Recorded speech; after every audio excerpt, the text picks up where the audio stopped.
Assalamualaikum warahmatullahi wabarakatuh. Waalaikumsalam warahmatullahi wabarakatuh. Bismillahirrahmanirrahim. Alhamdulillahi rabbil alamin. Wabihi nasta'inu ala umuri dunya waddin. والصلاة والسلام على أشرف الأنبياء والمرسلين سيدنا ومولانا محمد وعلى آله وأصحابه المجاهدين الطاهرين أما بعد. Saudara-saudara kaum muslimin rahimakumullah. Di dalam surah Al-Ankabut ayat 2, Allah Subhanahu wa ta'ala memberikan peringatan. Ahasiban nasu ayyutraku ayyaqulu amanna wa hum la yuftanun. Adakah manusia menyangka bahwa mereka akan dibiarkan saja mengucapkan amanna, dibiarkan saja mengatakan kami beriman kepada Allah, wa hum la yuftanun, padahal mereka belum diuji lebih dahulu. Ini berarti apabila seseorang sudah berani mengatakan amanna, kami beriman kepada Allah, maka hendaklah ia bersiap-siap untuk menghadapi ujian.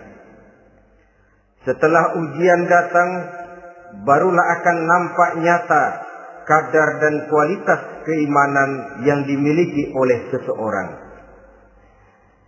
Timbul pertanyaan, mengapa orang yang beriman yang justru diuji oleh Allah Subhanahu wa ta'ala? Logikanya tentu ringan saja, bahwa yang mengikuti ulangan di sekolah tentu adalah anak-anak sekolah. Kalau tidak sekolah, tentu saja tidak perlu ikut ulangan. Makin tinggi kelasnya, makin berat soal ulangan yang diberikan kepadanya. Demikianlah dalam kehidupan beragama. Justru yang beriman, yang mendapat ujian dari Allah Subhanahu wa ta'ala, semakin tinggi nilai kualitas keimanannya, akan semakin berat ujian dan cobaan yang diberikan kepadanya. Nabi kita Muhammad sallallahu alaihi wasallam pernah pula memperingatkan. Beliau bersabda, "Inna ashaddal bala'i al-anbiya, thumma al-awliya, thumma al-ulama, thumma al-amsal fal-amsal, ubtuliyan nasu ala hasabi dinih." Sesungguhnya ujian yang paling berat adalah yang telah diberikan Allah kepada para nabi-nabi. Di bawah itu adalah para aulia, kemudian para ulama, bertahap ke bawah dan ke bawah, diuji setiap orang menurut keteguhan dan kekuatannya berpegang kepada agamanya.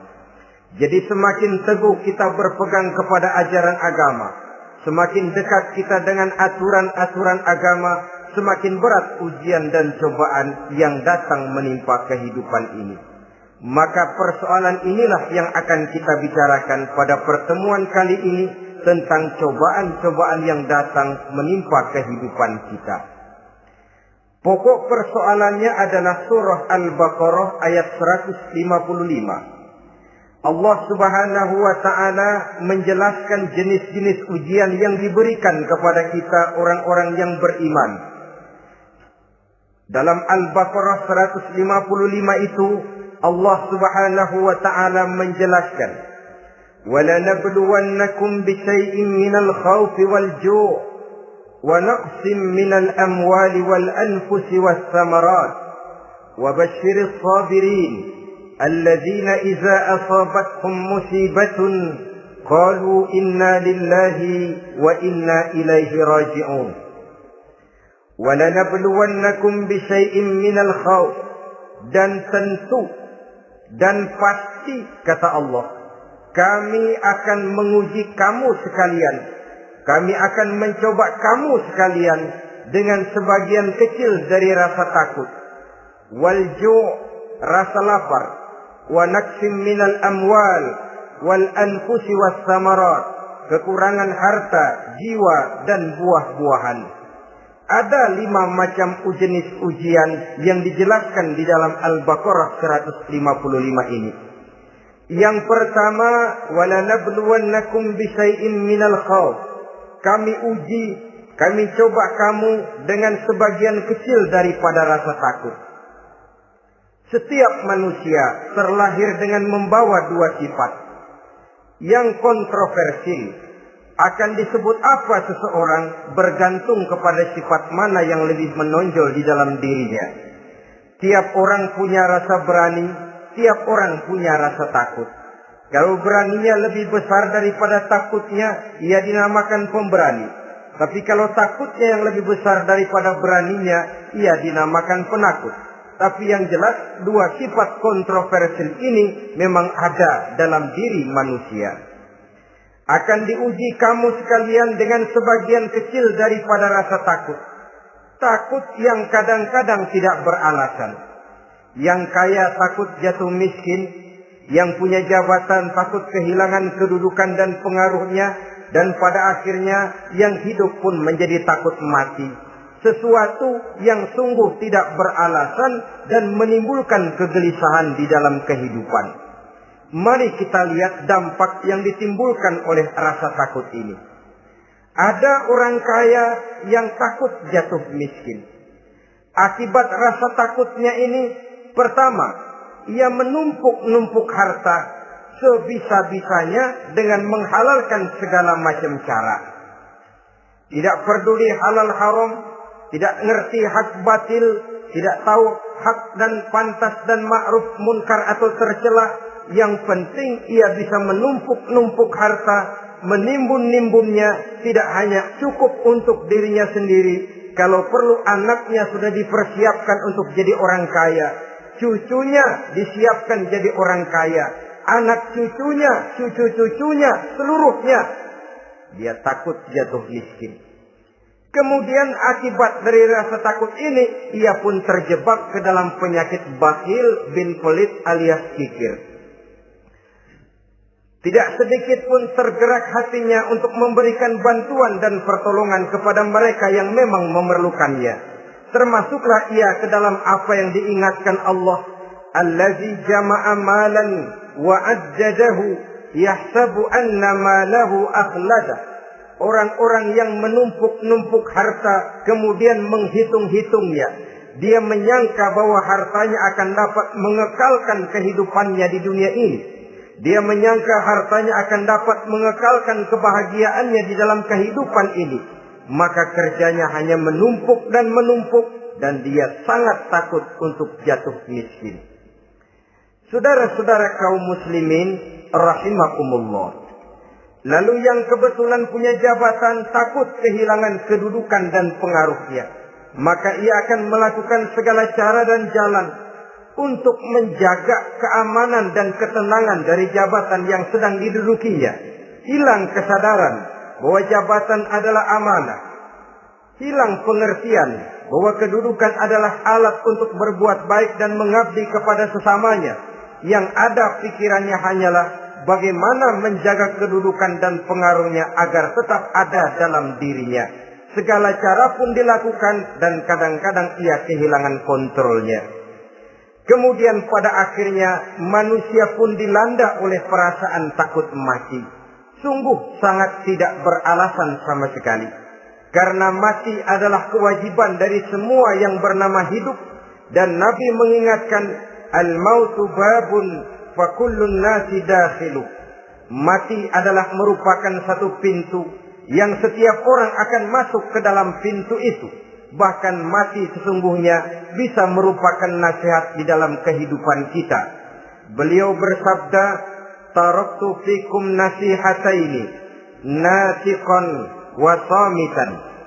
Aku tinggalkan kepada kamu 2 macam nasihat. Pertama, nasihat yang pandai bicara, dan yang kedua, nasihat yang diam saja. Sahabat bertanya, nasihat yang pandai bicara itu apa ya Rasul? Beliau menjawab, Al-Quran. Kalau nasihat yang diam saja apa ya Rasul? Beliau menjawab, maut. Saudara-saudara kaum muslimin rahimakumullah. Yang kaya takut miskin. Yang punya jabatan takut kehilangan kedudukan dan pengaruhnya. Dan pada akhirnya yang hidup pun menjadi takut mati. Sesungguhnya takut-takut yang sangat tidak beralasan sama sekali.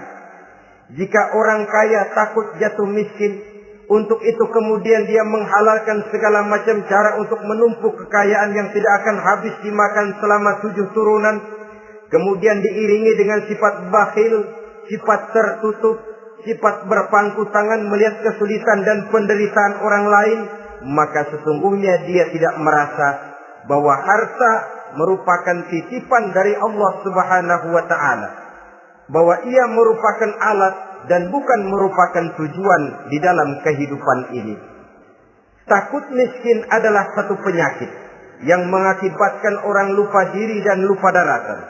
Takut kehilangan kedudukan dan pengaruh juga adalah penyakit yang menyebabkan orang menghalalkan segala macam cara untuk menjaga kedudukan dan jabatannya.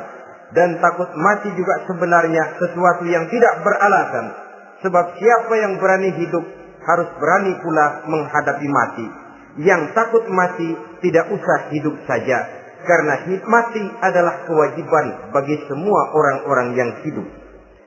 Oleh karenanya, rasa takut yang tidak beralasan sesungguhnya merupakan ujian untuk menguji nilai-nilai keimanan yang ada di dalam diri kita. Orang kaya diuji dengan hartanya, pejabat diuji dengan kedudukan dan pengaruhnya, manusia hidup diuji dengan akan datangnya mati yang menjemput kehidupannya. Menghadapi ujian-ujian semacam ini, maka marilah kita menyadari, yang kaya tidak perlu takut miskin. Dari Allah harta itu datang, kepada Allah harta itu akan kembali. Yang punya kedudukan dan pengaruh tidak usah takut kehilangan kedudukan dan pengaruhnya.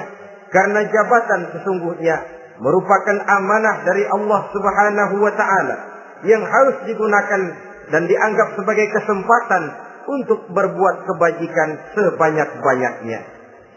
Saudara-saudara kaum muslimin rahimakumullah.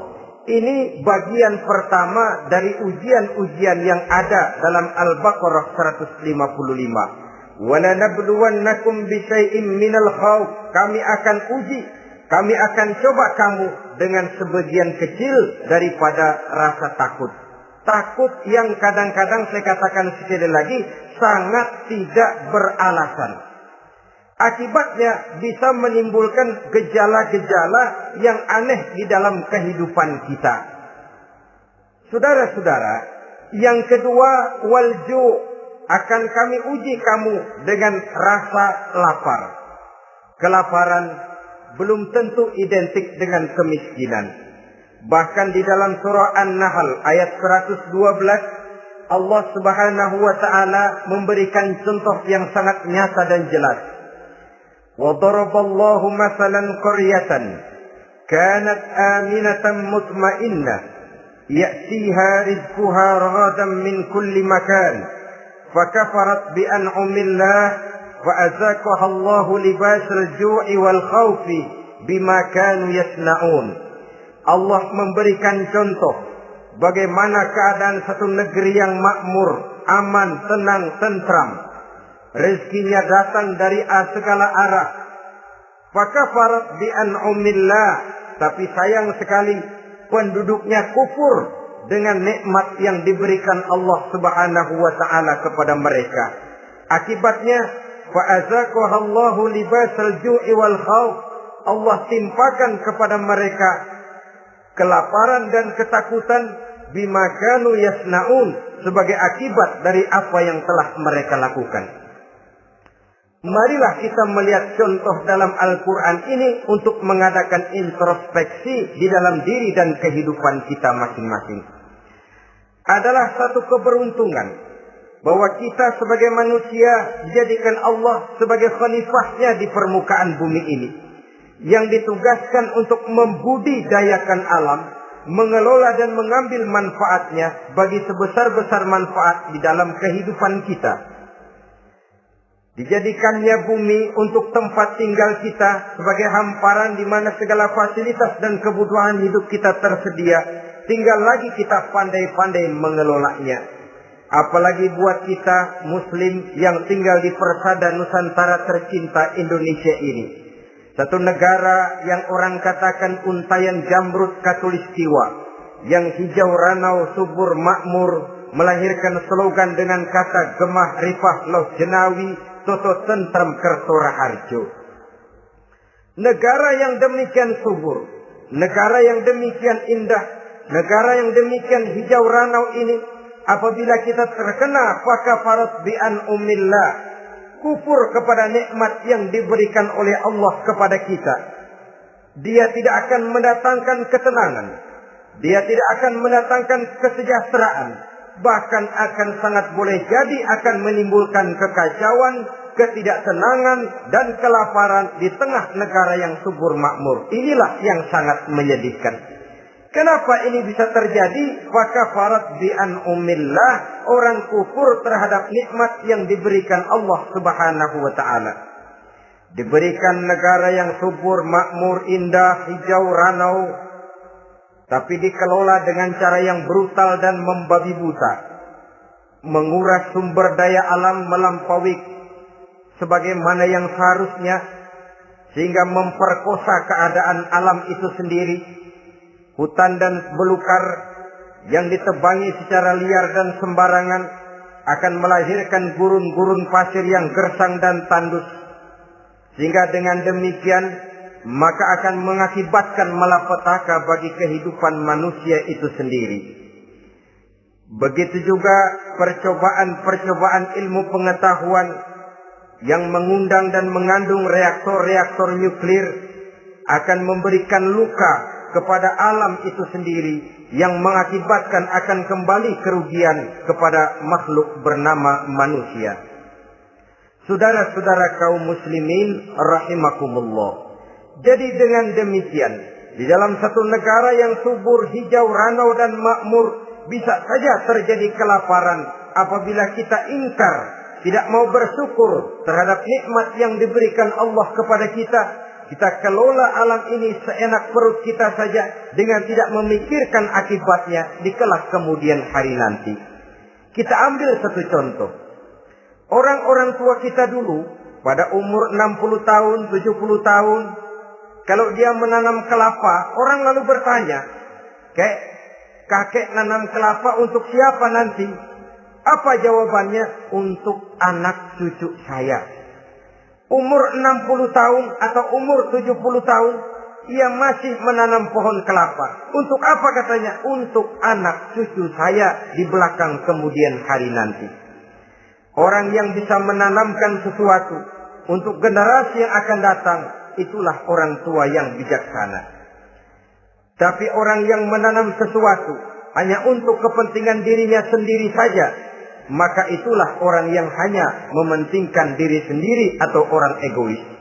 Tapi lebih celaka lagi, orang yang mau melakukan sesuatu yang akan meninggalkan akibat bagi generasi yang akan datang, akibat yang tidak baik, itulah orang yang aniaya, orang yang zalim di dalam kehidupan kita. Bumi, tempat di mana kita manusia tinggal, bukan satu wujud yang tanpa batas. Pernahkah kita membayangkan cuma satu bumi untuk dihuni oleh 5 miliar lebih dari makhluk bernama manusia, yang kadang-kadang pertumbuhan sarana untuk menunjang kehidupan tidak sepesat pertumbuhan jumlah makhluk bernama manusia itu sendiri. Oleh karena itu kita dituntut untuk pandai-pandai mengelola, membudidayakan alam ini dengan tetap menjaga keseimbangannya, sehingga bahaya kelaparan yang merupakan ujian di dalam kehidupan, insya Allah tidak akan kita temukan di dalam kehidupan kita. Saudara-saudara kaum muslimin rahimakumullah. Ini kelaparan dalam artian sebagai satu bangsa. Bisa juga kelaparan dalam artian dalam kehidupan pribadi daripada manusia. Hidup ini, kata orang, berjalan bagaikan roda pedati. Sekali tempo naik kita ke atas, lain saat turun kita ke bawah. Ada saatnya kita jaya, ada saatnya kita pun mengalami kemunduran. Oleh karena itu, pasang surut kehidupan ini membuat orang seharusnya sadar bahwa pasang surut itu tidak harus menyebabkan pasang surutnya dia di dalam melaksanakan ibadahnya kepada Allah Subhanahu wa ta'ala. Kelaparan boleh jadi memang merupakan ujian untuk menguji nilai-nilai keimanan seseorang. Apabila dalam kondisi lapar imannya mantap, imannya teguh, imannya kuat, maka dalam kondisi di mana perutnya tidak lapar, tentu iman itu akan lebih bertambah mantap lagi. Kalau orang perutnya kenyang, kalau orang perutnya berisi penuh, lalu imannya stabil, kemudian pada saat kelaparan imannya pun mengalami penurunan, maka di situ nyata, di saat dia diuji dengan kelaparan, kualitas imannya ikut menyurut, mundur ke belakang, dan mengalami proses degradasi, proses peluncuran dan penurunan.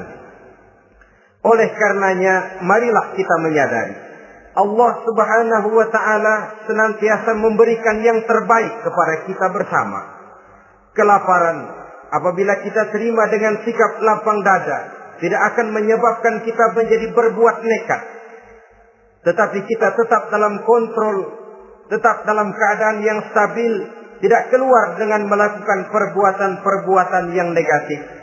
Bagaimanapun kita ingin membela dan mempertahankan kelangsungan hidup, betapa dan bagaimanapun kita ingin menjaga kelangsungan perut, namun kita tetap tidak keluar dari norma-norma dan kaedah-kaedah yang telah ditentukan di dalam kehidupan beragama. Inilah cobaan yang kedua yang ada dijelaskan dalam Al-Baqarah ayat 155 tadi, berupa kelaparan. Yang ketiga, wa naqsim minal amwal, kekurangan harta alias kemiskinan. Kemiskinan, saudara-saudara, merupakan ujian dari Allah Subhanahu wa ta'ala untuk menguji sejauh mana kekuatan iman yang kita miliki di dalam kehidupan. Tetapi sesungguhnya bukan hanya kemiskinan, kekayaan pun pada hakikatnya juga merupakan ujian. Namun umumnya manusia akan lebih merasa diuji jikalau dia miskin daripada diuji jikalau dia menjadi orang yang kaya. Pada sisi lain, kenyataan mengatakan banyak orang lulus ketika diuji dengan kemiskinan, tetapi gagal berantakan setelah diuji dengan kekayaan. Kemiskinan pun apabila kita lihat dari segi kehidupan bermacam bentuknya. Ada kemiskinan di bidang ilmu pengetahuan. Karena kemiskinan dan kebodohan memang merupakan dua saudara yang seakan-akan sekandung. Yang satu bisa menimbulkan yang lain, tapi paling celaka kalau keduanya sudah berjalan beriringan. Maksud saya, kemiskinan bisa menimbulkan kebodohan, kebodohan bisa menimbulkan kemiskinan, tapi yang paling celaka sudahlah miskin, bodoh pula. Miskin ilmu.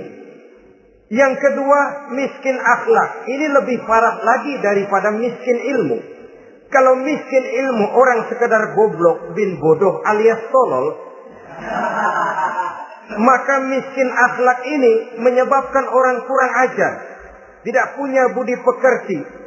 Sehingga dengan demikian miskin akhlak sesungguhnya lebih bahaya daripada miskin ilmu. Adapun miskin yang kita kenal pada umumnya dan juga yang dimaksud dalam ayat ini adalah miskin harta. Imam Ali karramallahu wajhah pernah memberikan peringatan. Kadal faqru ayyakuna kufran. Boleh jadi kemiskinan mendekatkan orang kepada kekufuran. Dengan kata lain, biasanya kemiskinan bisa membuat orang nekat. Kalau sudah nekat, maka bukan cuma harga diri yang terjual, bukan cuma keluarga yang terjual, bukan cuma nilai-nilai materi yang dimilikinya yang terjual, bahkan iman dan keyakinannya, akidah dan pandangan hidupnya pun tidak akan segan-segan digadaikannya, dijualnya untuk mengatasi kelaparan dan kemiskinan itu tadi. Padahal selalu diingatkan pandangan dan keyakinan iman sesungguhnya merupakan insan paling mahal, sesungguhnya merupakan mutiara paling berharga di dalam kehidupan kita. Maka kemiskinan memang merupakan ujian. Banyak orang yang kebal berhadapan dengan segala macam cobaan, tapi pada saat diuji dengan kemiskinan, ia tidak tahan diri, ia tidak sanggup menjaga dan mempertahankan akidahnya, maka akidah yang cuma satu-satunya pun ikut terjual juga adanya. Saudara-saudara kaum muslimin rahimakumullah, mari kita menelusuri bahwa sesungguhnya Nabi menyatakan, ajaban li amril muslim, inna amrahu kullahu lahu khair. Aneh kata Nabi, aku heran kata Nabi, urusan orang Islam ini sesungguhnya semuanya baik. Baik bagaimana? Kalau dia kaya, dia bersyukur, dan itu baik. Kalau dia miskin, dia bersabar, itu juga baik. Jadi kaya bagi orang Islam baik, miskin bagi orang Islam juga baik. Kalau dia kaya, dia kan bisa berkata, alhamdulillah saya kaya, mudah-mudahan harta ini bisa menunjang ibadah saya kepada Allah Subhanahu wa taala. Baik. Kalau dia miskin, dia juga berkata, alhamdulillah saya miskin, mudah-mudahan di akhirat nanti pemeriksaannya tidak lama-lama seperti orang kaya. Ya kalau melarat yang mau diperiksa apaan? Memang nggak punya apa-apa. Yang kaya boleh jadi pemeriksaannya rada seret, banyak sikutannya. Saudara-saudara kaum muslimin, dua persoalan ini baik kalau kita tidak salah terima. Mana yang lebih baik? Tentu yang lebih baik menjadi orang kaya yang bersyukur. Dan itu memang wajar. Kaya, syukur. Miskin, sabar. Yang luar biasa kalau mau tahu, miskin, syukur. Kalau kaya, syukur memang mestinya. Miskin, sabar. Ya mestinya lah, miskin kagak sabar mau kemana? Tapi yang luar biasa sesungguhnya, miskin, syukur. Syukur bagaimana? Ya seperti saya katakan tadi. Alhamdulillah, mudah-mudahan di akhirat nanti pemeriksaannya tidak lama seperti orang yang kaya. Sehingga kata Nabi, setiap persoalan yang dihadapi umat Islam baik bagi dia. Miskin baik, kaya baik, asal orang tidak salah terima. Tapi sebaliknya, kalau salah terima, kaya lupa diri, miskin lupa daratan. Pada posisi di mana dia sebenarnya tidak bisa menerima kenyataan dengan baik, akhirnya kehilangan kontrol.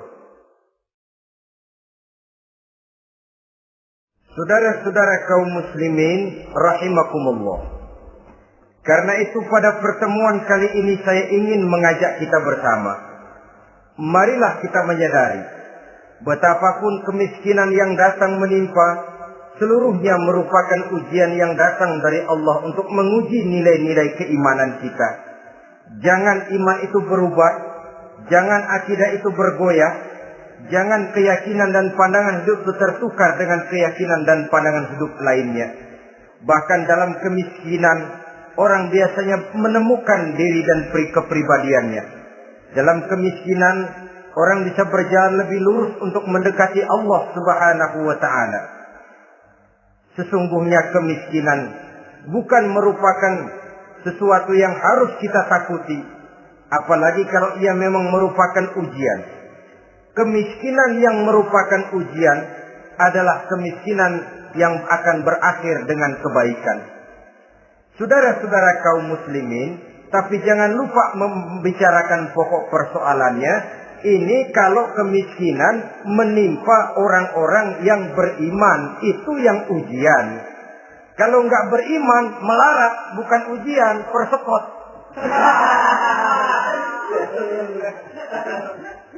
Nah, orang lalu bertanya, Pak, kalau orang kafir kaya bagaimana? Nah, begini saudara-saudara, dalam agama itu ada yang disebut nikmat, ada yang disebut istidraj. Kalau nikmat itu hanya diberikan kepada hamba-hamba yang beriman. Kalau istidraj itu diberikan kepada siapa saja yang mau berusaha. Tidak soal dia beriman atau tidak, tidak soal dia mau bersujud atau tidak, asal dia berusaha dia dapat. Itu yang dinamakan istidraj.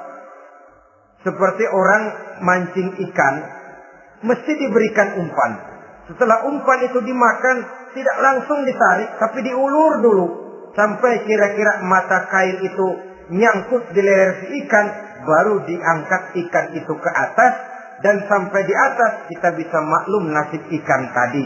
Bisa digetok, bisa dibacok, bisa digoreng, bisa dipepes. Tapi yang jelas nasibnya merana.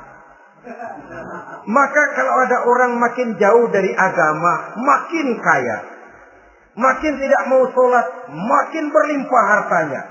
Saudara tidak usah heran, cukup dalam hati saja, ikan lo. Jangan keras-keras, marah dia.